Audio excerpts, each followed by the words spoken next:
नमस्ते बच्चों, आज हम लोग पढ़ेंगे लेखक शिव प्रसाद सिंह जी की रचना पाठ 2 दादी माँ। कमजोरी ही है अपनी, पर सच तो यह है कि जरा सी कठिनाई पड़ते बीसों गर्मी, बरसात और बसंत देखने के बाद भी मेरा मन सदा नहीं तो प्रायः अनमना सा हो जाता है। गर्मी, बरसात और बसंत मतलब ये तीनों मौसम देखने के बाद भी उनका मन अनमना सा हो जाता है, जैसे कि कुछ छूट गया हो। मेरे शुभचिंतक मित्र मुंह पर मुझे प्रसन्न करने के लिए आने वाली छुट्टियों की सूचना देते हैं और पीठ पीछे मुझे कमज़ोर और जरा सी प्रतिकूलता से घबराने वाला कहकर मेरा मजाक उड़ाते हैं। मतलब दोस्त क्या कहते हैं मुंह पर कि आने वाली छुट्टियां हैं, ऐसे करेंगे वैसे करेंगे, और फिर बाद में उसी की अनुकूल नहीं बल्कि प्रतिकूल, उसके उल्टे बात करके उन्हें मजाक उड़ाते हैं। मैं सोचता हूँ अच्छा अब कभी उन बातों को ना सोचूंगा, मतलब दोस्तों की कही बातों को नहीं सोचेंगे। ठीक है, जाने दो, सोचने से होता ही क्या है। पर बरबस मेरे आँखों के सामने शरद की शीत किरणों के समान स्वच्छ, शीतल और किसी की धुंधली छाया नाच उठती है। बरबस मतलब जबरन। मेरी आँखों के सामने, यहाँ मेरी कौन है? लेखक है, जिनकी आँखों के सामने शरद की शीत किरणों के समान। शरद मतलब ठंड के मौसम में हमें जो सूरज की किरण है वो कितनी अच्छी लगती है, स्वच्छ लगती है, शीतल लगती है और बहुत ही प्यारी लगती है। तो उन्हीं के समान किसी की धुंधली छाया नाच उठती है। छाया मतलब कि कोई आकृति। मुझे लगता है जैसे क्वार के दिन आ गए, मतलब क्वार के महीना आ गए। मेरे गांव के चारों ओर पानी ही पानी हिलोरे ले रहे हैं, मतलब चारों ओर नदियां भर गई हैं।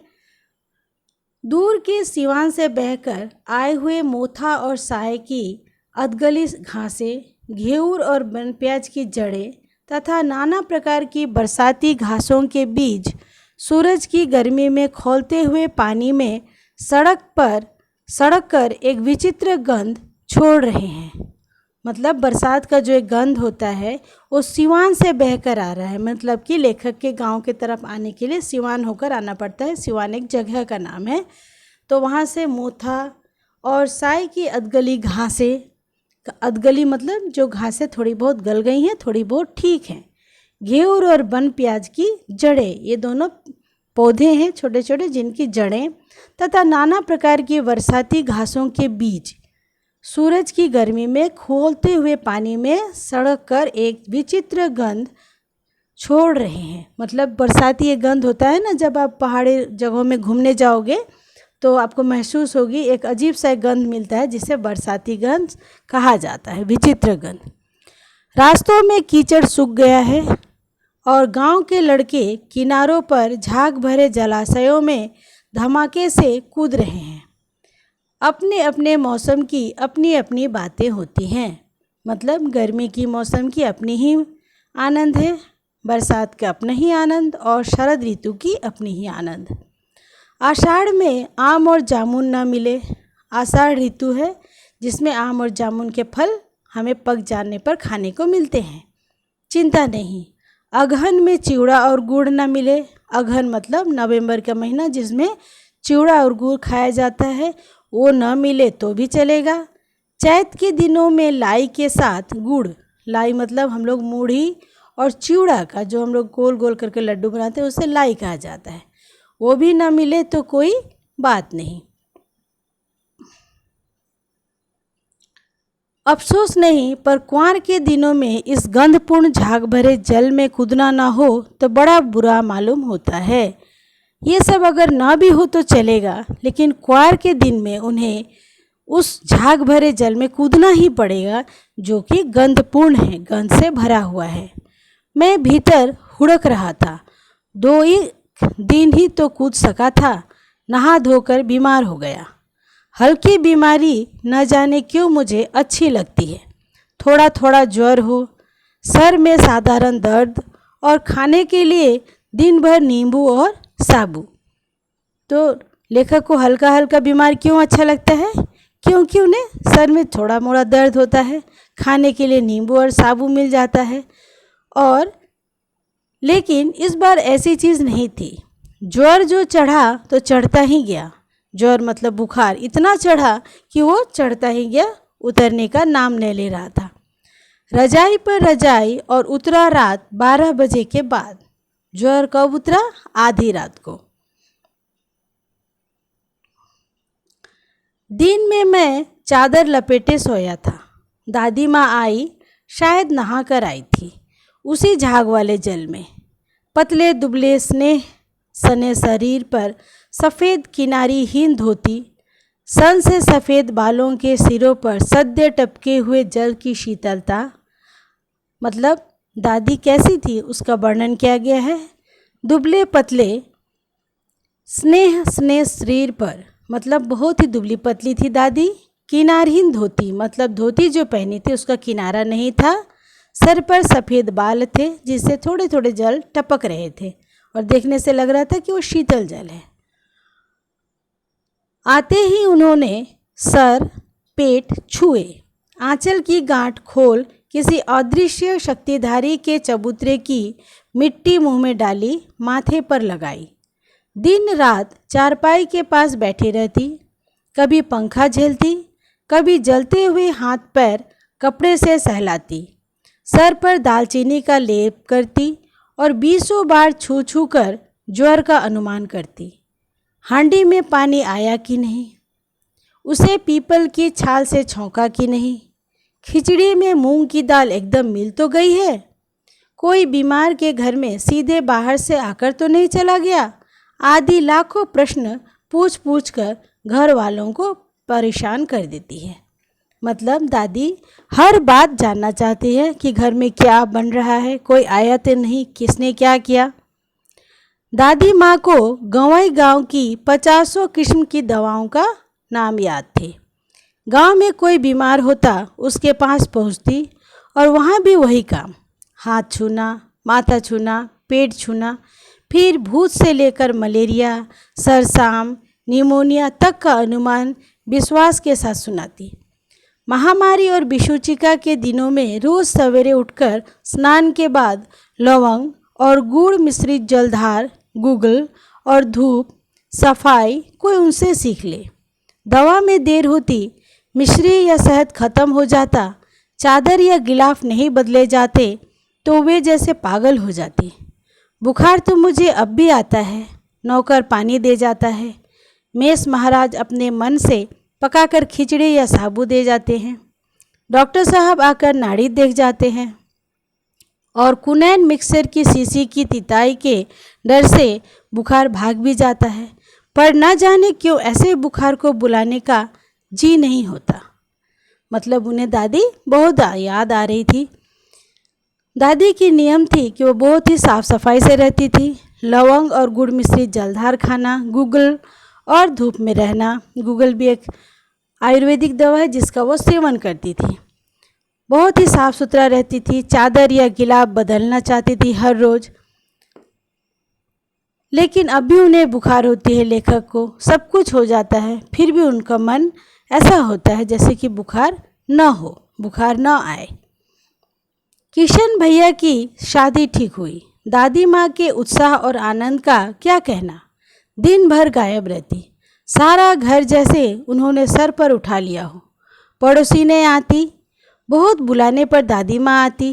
बहन बुरा न मानना, कार परोजन का घर ठहरा, एक काम अपने हाथ से न करूँ तो होने वाला नहीं। मतलब किशन के शादी में दादी काफ़ी व्यस्त हैं, उनके न मान करने पर भी कोई काम न होगा। उनका कहना था कि सब काम उन्हें देखना और करना पड़ता है। जानने को यूँ सभी जानते थे कि दादी माँ कुछ करती नहीं, पर किसी काम में उनकी अनुपस्थिति वस्तुतः विलंब का कारण बन जाती। उन्हीं दिनों की बात है, एक दिन दोपहर को मैं घर लौटा। बाहरी निकसार में दादी माँ किसी पर बिगड़ रही थी। देखा, पास के कोने में दुबकी रामी की चाची खड़ी है। मतलब दादी माँ किसके ऊपर बिगड़ रही थी? रामी की चाची पर। सोना होगा धनो, रुपए में सूद के आज दे दे, तेरी आंख में तो शर्म है नहीं। मांगने के समय कैसे आई थी, पैरों पर नाक रगड़ती फिरी, किसी ने एक पाई भी न दी। अब लगी है आजकल करने फसल में दूंगी, अब क्या तेरी खातिर दूसरी फसल कटेगी। मतलब दादी उसे कुछ पैसे दी थी जिसे वो रामी की चाची दे नहीं पा रही थी। दूंगी मालकिन, रामी की चाची रोती हुई दोनों हाथों से आंचल पकड़े और दादी माँ के पैरों की ओर झुकी। बिटिया की शादी है, आप ना दया करेंगी तो उस बेचारी का निस्तार कैसे होगा। मतलब उसकी बेटी की शादी थी, वो दादी की दया चाह रही थी। निस्तार मतलब उसका पार कैसे होगा। हट हट, अभी नहा के आ रही हूँ। दादी माँ पीछे हट गई। जाने दो दादी, मैंने इस अप्रिय प्रसंग को हटाने की गरज से कहा। बेचारी गरीब है, दे देगी कभी। चल चल, चला है समझाने। मैं चुपके से आंगन की ओर चला गया। कई दिन बीत गए, मैं इस प्रसंग को एकदम भूल सा गया। एक दिन रास्ते में रामी की चाची मिली। वह दादी को पूतो फलो दूधो नहाओ का आशीर्वाद दे रही थी। मैंने पूछा, क्या बात है धनो चाची। तो उसने विह्वल होकर कहा, विह्वल मतलब बहुत ही ये से प्यार से कृतज्ञ होकर बोलना। उरीन हो गई बेटा, भगवान भला करे हमारी मालकिन का।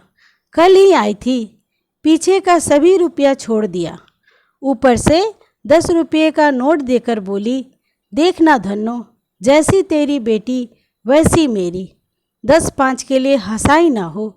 देवता है बेटा देवता। मतलब दादी ने सारे कर्ज उसके माफ़ कर दिए, उल्टे और 10 रुपये देकर बोली कि शादी ऐसे करना जिसमें हंसाई ना हो। उस रोज़ तो बहुत डांट रही थी। मैंने पूछा, वह तो बड़े लोगों का काम है बाबू, रुपया देकर डांटे भी ना तो लाभ क्या। मैं मन ही मन इस तर्क पर हंसता हुआ आगे बढ़ गया। किशन के विवाह के दिनों की बात है। विवाह के 4-5 रोज पहले से ही औरतें रात रात भर गीत गाती हैं। विवाह की रात को अभिनय भी होता है। यह प्रायः एक ही कथा का हुआ करता है। उसमें विवाह से लेकर पुत्रोत्पत्ति तक के सभी दृश्य दिखाए जाते हैं। सभी पाठ औरतें ही करती हैं।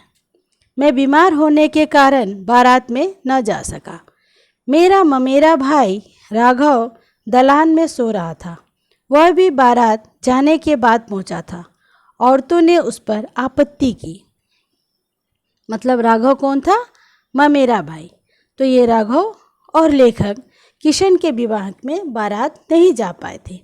तो बारात जिस दिन जाती है उस दिन घर की औरतें क्या करती हैं? कुछ नियम करती हैं, गीत गाती हैं, रात भर अभिनय करती हैं।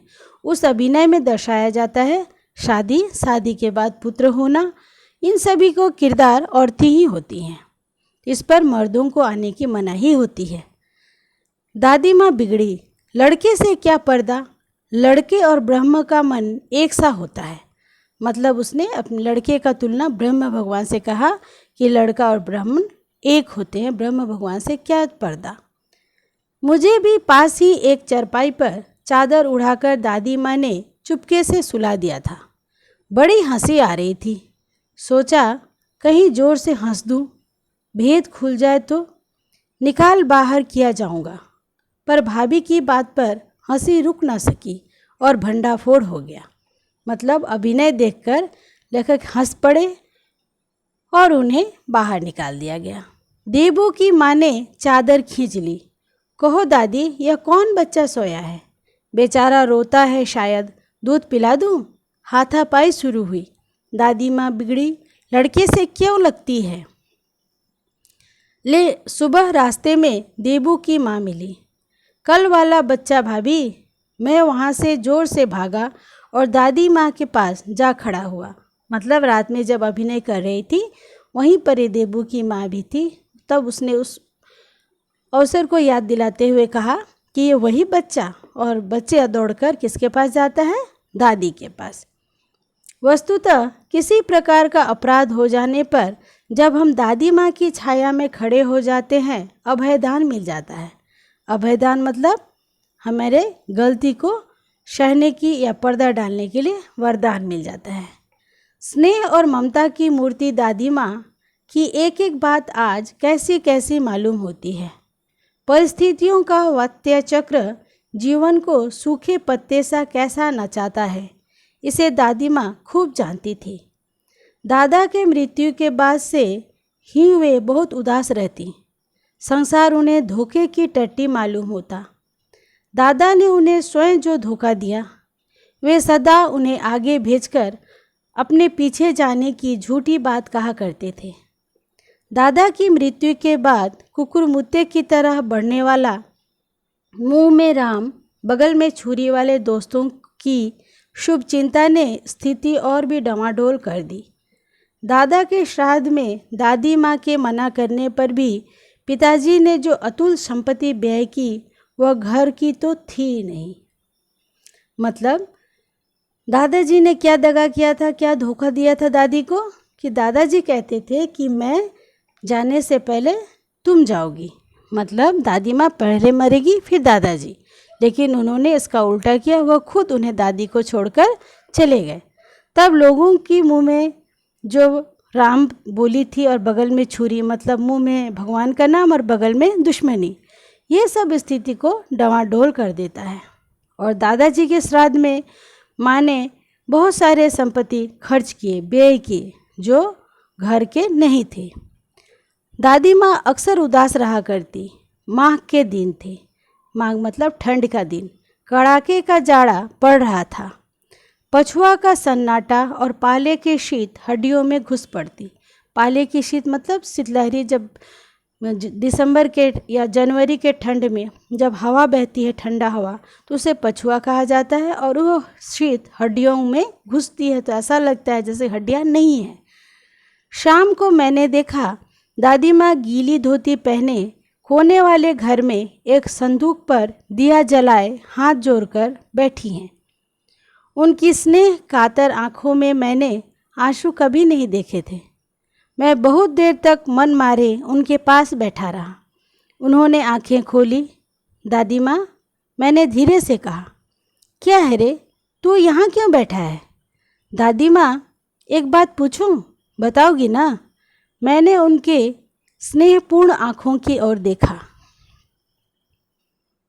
क्या है, पूछ। तुम रोती थी? दादी माँ मुस्कुराई।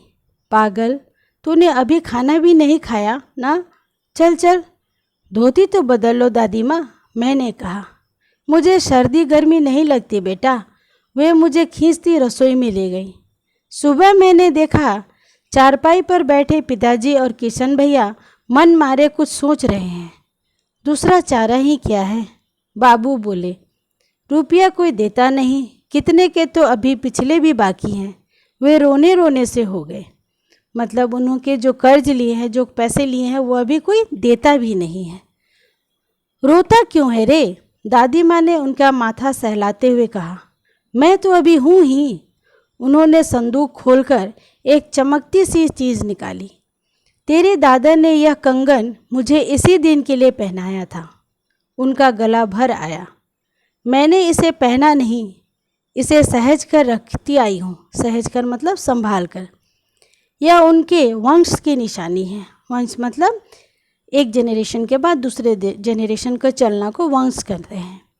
उन्होंने आंसू पोंछकर कहा, पुराने लोग आगा पीछा सब सोच लेते थे बेटा। आगा पीछा मतलब फ्यूचर और पास्ट, जो बीत गया और जो आने वाला है। सचमुच मुझे दादी माँ शापभ्रष्ट देवी सी लगी। शापभ्रष्ट मतलब जो शाप को भी भ्रष्ट कर दे, खत्म कर दे। धुंधली छाया विलीन हो गई। धुंधली छाया मतलब जो स्पष्ट नहीं है दिखने में, वो विलीन हो जाना मतलब खो जाना। मैंने देखा दिन काफ़ी चढ़ आया है। पास के लंबे खजूर के पेड़ से उड़कर एक कौवा अपनी घिनौनी काली पांखें फैलाकर मेरी खिड़की पर बैठ गया। हाथ में अब भी किशन भैया का पत्र कांप रहा है। काली चींटियों सी कतारें धूमिल हो रही हैं। आंखों पर विश्वास नहीं होता। मन बार बार अपने से ही पूछ बैठता है, क्या सचमुच दादी माँ नहीं रही? मतलब किशन भैया जो पत्र पढ़ रहे थे उनमें दादी माँ की खबर थी कि दादी माँ नहीं रही। इसे अजीब सा लग रहा था, उसे विश्वास नहीं हो रहा था कि दादी माँ अब हमारे बीच में नहीं है। यहाँ लिखा है काली चींटियों सी कतारें, मतलब काली चींटियों की जो लाइनें बनाकर जाती हैं वो भी उन्हें धूमिल लग रही थी। उनकी आंखों पर विश्वास नहीं हो रहा था। वो बार बार पूछ रहे थे अपने आप से कि क्या सचमुच दादी नहीं रही। धन्यवाद बच्चों, आज तक इतना ही। ठीक है, आप ध्यान से पढ़िए।